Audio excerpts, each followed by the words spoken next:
I guess this will be it for the year, huh? Yep. Where are you? I don't see you. Are you on here? Yeah, I'm there. Okay. You find me, yeah? No, it's okay though. I believe you. There's Oh, there you are. There's a lot of There you faith. are. Hey, we've talked or we've asked pretty much everything there is to ask, but I mean, for you, and you probably answered this 6 times already, 7 times. What was the single biggest hurdle that relocation posed for you in doing your job this year? Well, I think there's no doubt that the biggest one was the COVID battle we found ourselves in. Yeah, I guess, but I don't know that has to do with relocation or just COVID, but yeah, I guess really just the relocation outside of the COVID. Was there anything like what? Just the logistics of trying to do your job in a different environment and in a foreign environment, basically. Again, I think it's all mostly protocol and COVID related, Mike. It wasn't like we didn't have the facilities or whatever. It was just the time restrictions that you could spend together, how you were spending them together, the testing that prevented, the way you would probably normally like to operate, I think was the main issues that I saw. When you look back on the season, is it a fair indication, or can it be a fair indication of the team you had and the results that came through in the end? I would like to think that this team could have been a heck of a lot better than this, the way it ends up. I mean, you look at the way it ends up and,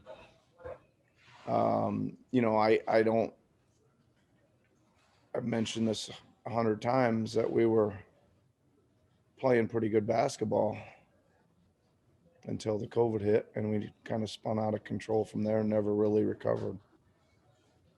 Yeah. All right. Well, listen, you got a lot of questions coming up. Appreciate the time all year. Enjoy the off season.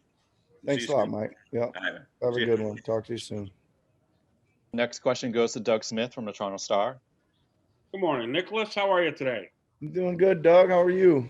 Not bad. You all rested after the end of the season? You get a good night's sleep and everything? Yeah, not bad. That's good. Hey, we've talked to a couple of players who talked about, getting away and sort of recharging and taking some time to mentally decompress from a very hard season. You're going into a very extremely difficult summer with the national team, the draft prep, the summer league, perhaps Tokyo. How are you going to recharge your batteries, and when are you going to get away from this to get that break we all need? Right after this press conference is over, Doug. I'm gonna go on vacation. That's what it's it. No, I mean pretty soon, Doug. I've certainly got a window here to get away, and we'll certainly use it. I don't really look at the summer as long and daunting. I think that it could be, but if it is, then that's going to be a really good thing. I think we got 2.5, 3 weeks with Canada. Yeah. Unless we win. And if we win, the extra month or 6 weeks we put in certainly going to be worth it, right? So I think I look at it that way, that I'm gonna recharge here for about a month or a little less than that, but close. Pour everything I can into those 3 weeks with Canada, and then we'll see where we are. Do you kind of thrive on workload? Yeah, I think so. I like to keep busy, Doug, I think, for sure. And you can learn stuff coaching the Canadian team that can help you in the NBA, and stuff that you've done in the NBA can help you with the Canadian team as well? I believe so. I mean, it's just another group of guys to try to mold into chemistry and roles and figure out what, schemes and things work for that group. And I think that always keeps you learning things and et cetera. Yeah.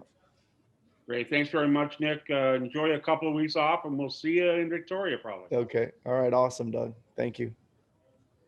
Next question goes to Eric Kareen from The Athletic. Hey, Nick. Good morning. Before I forget, just thanks for all your time this year, and hopefully by October, Zoom calls are in the past, hopefully. No kidding. I assume have you had your exit interviews with the players yet, or are those ongoing? Some have had some are coming up here after this as well. When you look back on your season as a coach, is there anything? I mean, we've talked so much about the external factors, and don't get me wrong, they were a huge part of what happened. Is there anything you wish like you had done earlier or not done, and anything you might change from your approach over the 5 months? I mean, I think, Eric, there's, almost after every game, there's things I wish I would have done different. Right. And but not like, I think in the way you're asking, like philosophically or really broad based things that need a drastic change or any of that kind of stuff. Not really. I mean, I think that, again, I wasn't the best circumstances. It wasn't easy, blah, blah, blah. But, you got to hang in there and keep doing it. And I think we did that. I think the coaching staff was excellent this year in the work that they did. So no, not, I mean, always evaluating, always learning some things, but I don't have any broad sweeping things that I'm concerned about. What last one? When you look at the roster and how you guys played, is there something that you look at as like this group needs, whether it's internal or external, to get better at X this offseason? Well,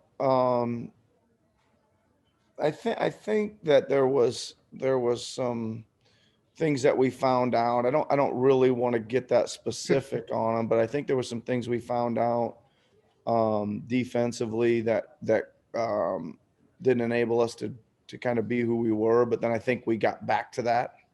I think we were executing and doing all the things we kind of like to do and normally do at a certain point in the season.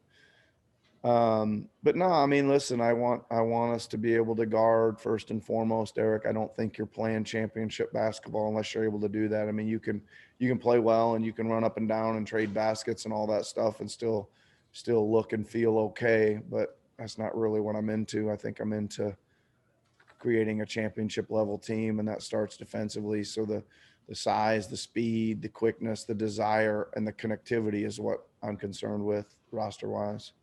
Sounds good. See you virtually in Victoria. Thanks, Eric. Thank you. Yeah. Take care. Next question goes to Michael Grange from Sportsnet. Hey, Nick. Just echoing everyone else. Thanks again for all your patience. Yep. Thank you. How deeply will you get engaged in the draft process? Clearly you're going to be in position to get a really good player. And so what does your role, where does it come in with that? I would say very deep, Michael. My role is to evaluate talent and give my opinion. And just like everybody else, you do the best you can to look into the future on what you think a guy may be 5 years from now too, right? So it's an inexact science, and all you really have on this stuff is your opinion and your experience to kind of meld together, and then you got to give it, and that's what I'll do. And are you starting from scratch, or have you been kind of like already kind of brushing up on, whatever the prospects might be in that range? No, I mean, I'm probably Michael waiting for, let's see, how would I put this? I think I wouldn't start from scratch and just start randomly doing it on my own. I think they'll kind of narrow it down and give me a whole group. I mean, it'll be an extensive list. We got a lot of guys, so I'll get familiar here fairly shortly and start looking at film. And obviously when the workouts happen, I'll be as present as I can, right? If I'm not working for Canada, I will be here watching them. And if I am working for Canada, I'll have to watch them video. And you know, a big part of your organization is Masai, and you know, he got you you guys reached an extension before this season. Do you have any indication based on conversations you've had about where he may be leaning in his future? Well, I'll let him answer those questions. All I know is well, I think we make a really good team, and I hope that team stays intact, and I enjoy working for him every day. Sounds good. Take care of yourself. Hope you get a good break. Thanks, Michael. Going next to Josh Lewenberg from TSN. Hey, Nick. Obviously, we don't know what things are going to look like in 5 months from now, and this isn't in your control or in a lot of people's control, but how hopeful are you that you guys will be able to start next season in Toronto, and how disappointed would you be if that can't happen? I'm very hopeful, and I'd be very, very, very disappointed. I assume you guys can't take it down to the wire like you did last year, or I'm not even sure that you'd want to leave it up to the end of the off season there. Do you have any indication of when sort of a decision or an answer has to be made? I don't. I'm sure there is. Josh, I'm sure, you know, the NBA needs to know a lot of things sooner rather than later as far as scheduling television, all that kind of stuff. But I'm not aware of that at this particular time. But I'm sure Masai and Masai for sure. Bobby, Teresa, I don't know. Probably your better bet getting some of those timelines down than me. Okay. Thanks, Nick. Thanks for everything this season. And hope you can enjoy some well-deserved, much-needed downtime before things ramp up again. Yeah. Thanks, Josh. Appreciate it. Next question is going to Eduardo Encina from the Tampa Bay Times.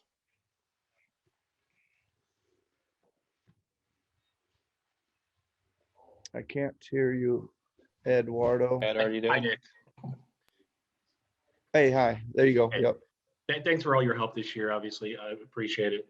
You know, obviously, you know, like you said, this Tampa experience, it you know, I know it probably didn't feel like home, just in the sense because it wasn't Toronto, but you know, you guys did bring, you know, NBA basketball to the Tampa Bay area for the first time, and you know, obviously the season didn't work out the way it did, but you know, is there any kind of message to like maybe the fans who did embrace you here and you know, supported you here in Tampa?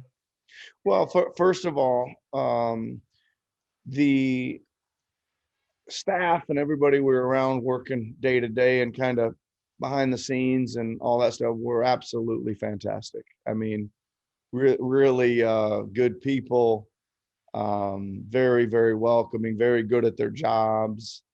You know, really, really awesome, and did make it feel almost, you know, like we were right at home, you know, second home for sure. And they were fantastic. And, you know, I don't think, you know, the COVID and the protocols and all the stuff that playing to some with fans and stopping with no fans and then having a few back. I don't think there's any, you know, that was going on everywhere.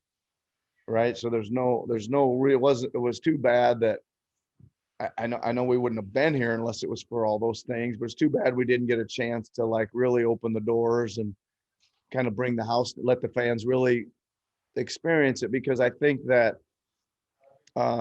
we appreciate the fans that did come, but from what I could tell, it was nothing at all like being at an NBA game when the house is full, right? Or when there's a really good crowd, and that feeds to the next person next to you and the row next to you. You know, it feeds the energy, kind of creates a momentum and makes it really, you know, you come in the arena, you see all these people and you just look around and all of a sudden everybody lifts up. So that was too bad. I think that people didn't get to experience that. But I think you probably talked to enough people to understand how much everybody really liked it down here, and everybody got accustomed real quick and enjoyed our time here. Thank you. Yep, thank you. All right, we're going to move to the lightning round. If everybody could keep it to one question, we'll get through as many of these as we can. We'll start off with WFLA in Tampa. Yes, thank you so much for your time, Coach. Quick question for you. I wanted to kind of piggyback on that last question in regards to the Tampa experience. Can you kind of touch on maybe the pros and cons, specifically of what you like so much about the Tampa Bay area? And I guess maybe the ending part of that question is, have you heard word if you guys are going to be able to go back to Canada and play? And again, thank you for your time. Yeah, no problem. I mean, listen, there was a lot of pros, and I would not put any cons on the experience here, other than, like I keep saying, the testing protocols, COVID, put us all in a little different rhythm than we were used to, practice wise and all that stuff. But we had everything we needed: great facilities, offices, weight rooms, training rooms, film rooms, beautiful arena. Obviously, everybody loved the weather, right? we weren't really used to weather like that, and everybody loved that. I know lots of good suntans and things like that, and lots of sunglasses and all that stuff. I think a few people even got on the golf course a little bit. And again, like I said, I think there wasn't a whole lot of interaction with the community because of the protocols, right? We weren't allowed to do a whole lot. I think we did the best we could, and some of the players did a few things, but our interaction with the people we did interact with was first class, professional, and very welcoming. So for that, we're mighty thankful. Good to hear. Thank you. Yep. Thanks. Next question goes to Steve Simmons from the Toronto Sun. Hey, Nick. Hey, Steve. You're looking like I haven't seen you in a while. It's that I like it. Glasses, beard. I don't get out much. I like the look. Yeah. Coaches I've spoken to in the past have talked about the fact they learn a lot more from losing than they do from winning. So at the end of this season, what do you know that you didn't know before? Well, I think that this kind of season put some fuel in your tank. That's for sure, right? That will take. Again, I kind of already mentioned this, Stephen. I think there was some moments where I didn't like to look at us defensively this year at times. I think I didn't mind it later on. I think we got back to some of that stuff. So making that and continuing to make that who we're going to be, I think that it comes at the sacrifice of some other things, right? I think if you're going to focus and prioritize that, then some other things may not be as good as you want them to. But I don't think you get to championship level talk or championship level play if you're not first and foremost a really good defensive team. Did I know that already? Yeah. Did this reconfirm it? Yes, it did. So I think it gets pushed back up a little. If it wasn't already at the top of your list, it gets put in capital letters or bold or underlined or whatever, that's what you want to be. And I think that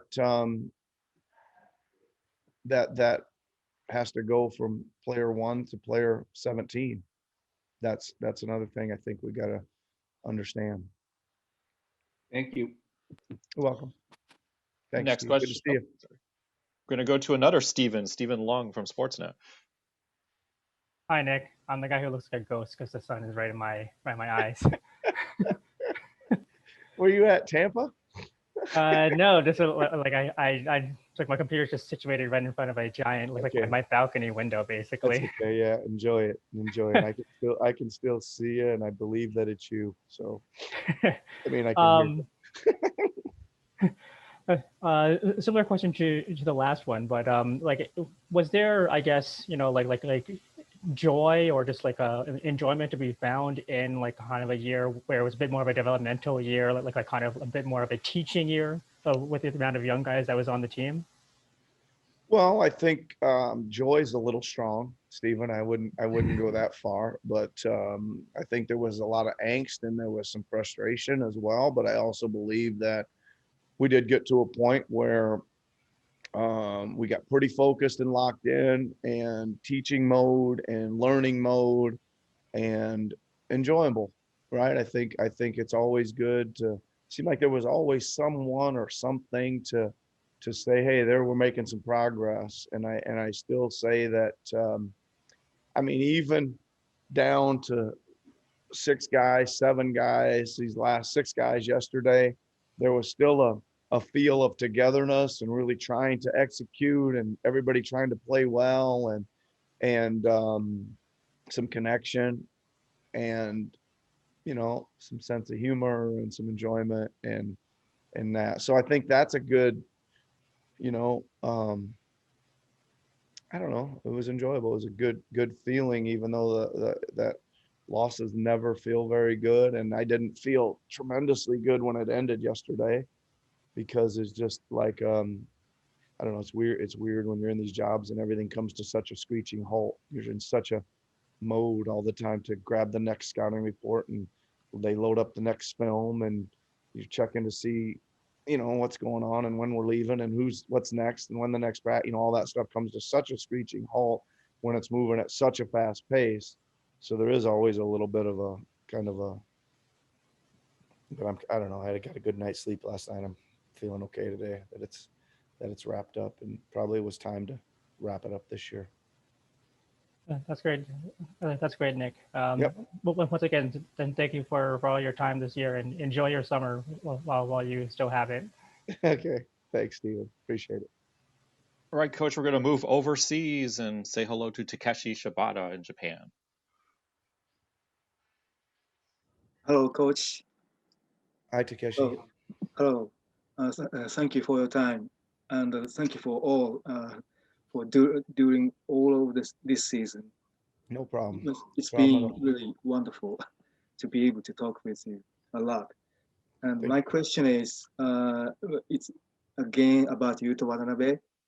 So as you watched him grow and evolve from the Exhibit 10 to two-way to the standard contract, what was the one word that you can describe his evolution from, just a free agent to the standard? Yeah, I would say deserving. He deserved it, right? He worked continually. He's really got a tremendous attitude. I think it was a bit of a surprise and long shot. I think we brought him in and had him in kind of one of our mini camps, and he made it out of that and he made it to the training camp and he made it through that. And, so he kept, but he deserved it. He's as you know, he's a really good person, tremendously hard worker. He really loves the game. And he made progress. He needs to continue to make progress and he needs to just do a couple things I think we can help him with, that he can be more of a factor or continue to be more of a factor and keep on growing.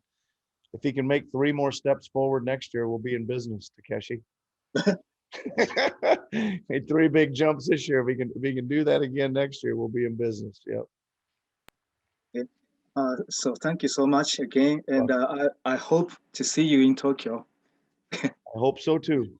If we make it, you're gonna be the first person I call. Okay, get right. Thank you so much. Yeah.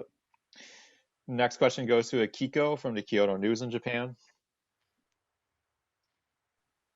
Hi, Coach. Hi, Akiko. Hi. Yeah, thanks for everything this season. No problem.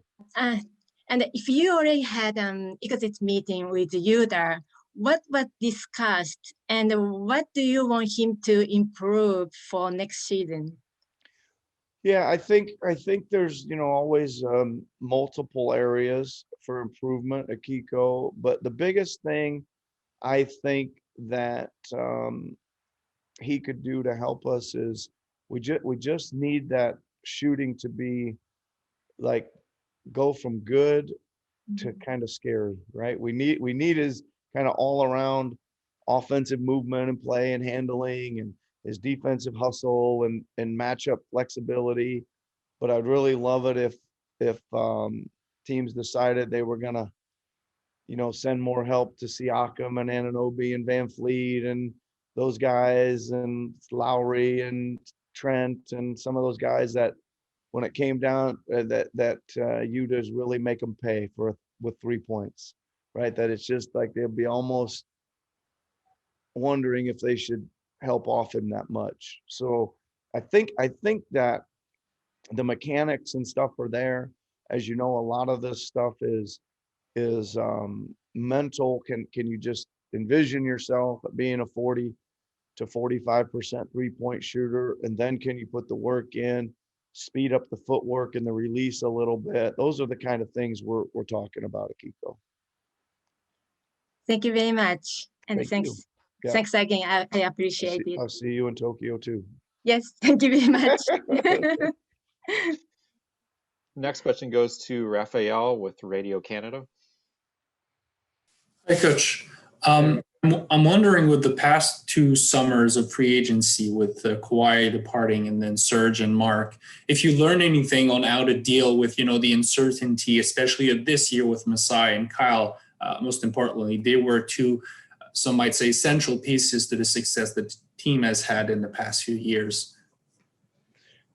Well, I think I think it's always an uncertain business, right? That's the biggest thing that you learn is it's I don't think there's any holes or flaws in our recruiting process or our mindset or what we have to offer or any of those kind of things.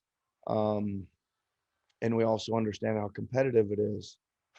when you got really good players, that a lot of teams want to go after those guys, right? And sometimes it's you win some and you lose some. So I think that continue to work really hard, continue to recruit very hard, continue to offer. I mean, our organization's as first class as it comes, Raphael, right? And I think you're right. Masai and Bobby and his crew, work very hard. They're very good. They've got an incredible track record, and we need to have a good summer. All right, 4 more questions for you, Coach. Coming down the home stretch. First one goes to Aaron Rose from SI.com. Hey, Nick, as everyone else has said, thank you very much for being patient with us this season. I want to ask you to talk about your boss, which might be a little awkward, but you've mentioned that you enjoy working with Masai. What are the characteristics that you see in him that make him a good leader? And if he does leave, you'd like to see the next person have? What has made him so successful? Well, I'm not going to talk about any next person, but I will talk about Masai. I mean, listen, he's certainly well connected, Aaron. He's super competitive. He thinks and talks in terms of championships. Extremely hard worker, and we get along great. Like, we're able to sit down and have very frank and honest discussions, and I think we're both kind of similar in the mindset of like I can tell him this is what I see a championship roster looking like, and he can tell me, and he can tell me, we really can hash it out good. So like I said, I really, really enjoy working with him. We have really productive meetings and conversations. It's hardly, I can't really think of ever being uncomfortable, which isn't that typical in any, employer-employee relationship. I don't think all the time, especially in sports and especially in coaching. So there you go. Thanks, Nick, and thanks for a great season. For us, at least. You're welcome. Next question goes to William Liu from Yahoo Sports Canada. Hello, Coach. It's early, man. What do you want? I saw that, William. I saw you stretching out, man. My bad. I should have turned my camera off. Okay, man. I wanted to ask you about your center position. Obviously, that was like such a up and down kind of year for that position. At one point, you had the 2 centers to start, but then you guys shifted to like no centers in the starting 5. And then, of course, you got Kem and Freddie at the end.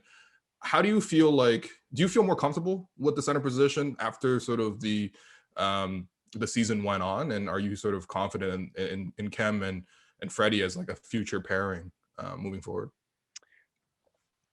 Well, that was a good question. There was a lot going on at that position this year. I think you covered it all. But yeah, I mean, listen, I think Kem and Freddie both played pretty well, right? I think there's some growth there for both of them, but I mean, the biggest thing that I liked, William, was I thought their ability to be up defensively and then be back, right? So there's times when you got to be on high alert for great shooters coming off of screens. Now, they didn't do it perfectly every time. They'd miss one or two or something, but everybody kind of does that. But what they did do most of the time was when they did miss them, and when we remind them at a timeout, they wouldn't miss any for the rest of the game. So I thought it was interesting, even like in yesterday's game, we had the three centers playing together and we were switching 1 through 5. So it was interesting to see him have to go out, especially Freddie. I thought Freddie was, he's on, I can't really remember exactly, but I think he was on like matched up on Holiday. That was his matchup coming down the floor, and he just went out there and guarded him like he was a wing player and chased him around. And I didn't really notice any problems there. So again, I think that impressed me the most, that they could get, because that's important. I think there's going to be times late in games or in fourth quarters where you're going to have to do some switching. And that puts those guys on really good players. And then can they go out there and have an attitude or a mindset that this just isn't going to be a blow by or a wide open three. They can go out and cover some things, and then they can execute the scheme that's put in. And then, like I said, I would have probably liked them to take a lot more swings at shots. They did block a good number and change and alter some, but I think they both have the ability to really kind of let loose a little bit and start swatting shots a little more. So I feel pretty good about who they are and their development. I'm not all the way there yet, but they need to have good summers and they need to have good fall. And I think with our development people and our coaching staff, they will. I see tremendous upside in both of them. I think Kem shows you flashes of all kinds of stuff, right? And then again, can we get some of those flashes to be a little more frequent, just drives to the basket, offensive rebounds that turn into dunks, and that kind of stuff is like, you're like, man, wow, Kem, where did that come from? Well, we need that to be part of who he is rather than flashes. And I think we can see more of that. And I think Freddie does everything well right now but score.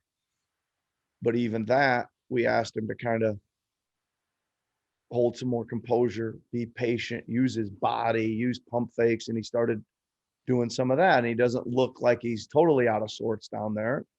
He just needs some confidence that we encourage him to do it. He needs some reps. And I think you'll see him continue to build that part of his game. All right. Thanks, Coach. Thanks for the insight. Thanks. 2 more for you, Coach. First one goes to Lewis from Raptors Republic. Hey, Coach. Lewis. We talked a lot about the negatives this year.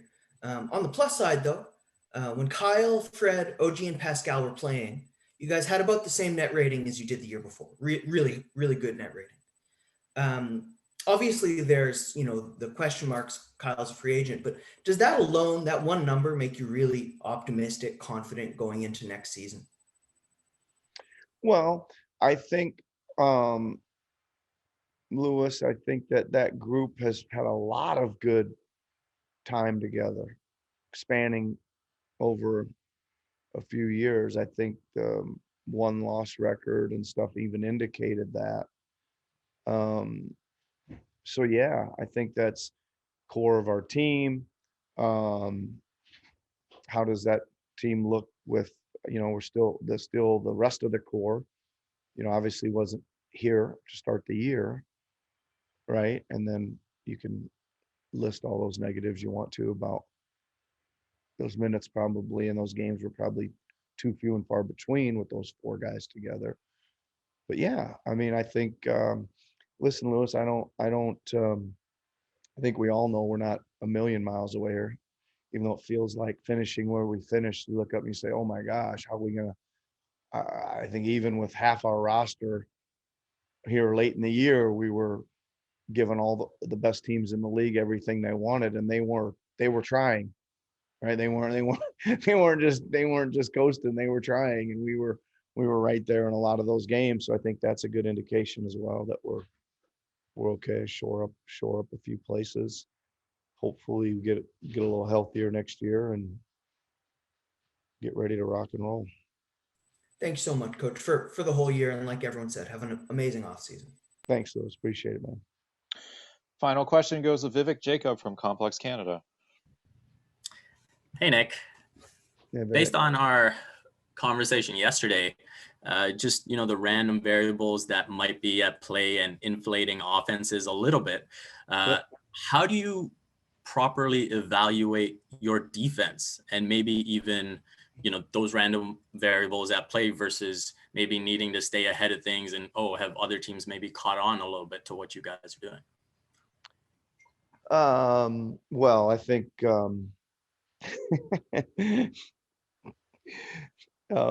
I think that we have the capability to play defense the way we want to, Vivek, and that is, it's not easy to play against. I think,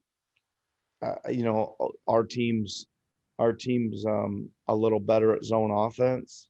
But yeah, well, it's because everybody in the league's playing zone defense now, right? I think forces coaches to put more schemes in, and they get more reps against it, and they see it. But that's okay. I think that the core of our foundational principles and what we do looks really strong to me, as long as we can get our main guys out there to do it and execute it. I feel really good about being, and it is one of my goals, obviously, to be a outstanding defensive team. Thanks a lot, Nick. Enjoy your summer. Okay, thanks, Phil. Nick, thank you for everything. Okay, how do we end this one? Enjoy the break, everybody. Say enjoy the sunshine today. Enjoy the sunshine, and we'll see you probably middle of June for Canada. Sounds good. Okay. Thank you, Coach.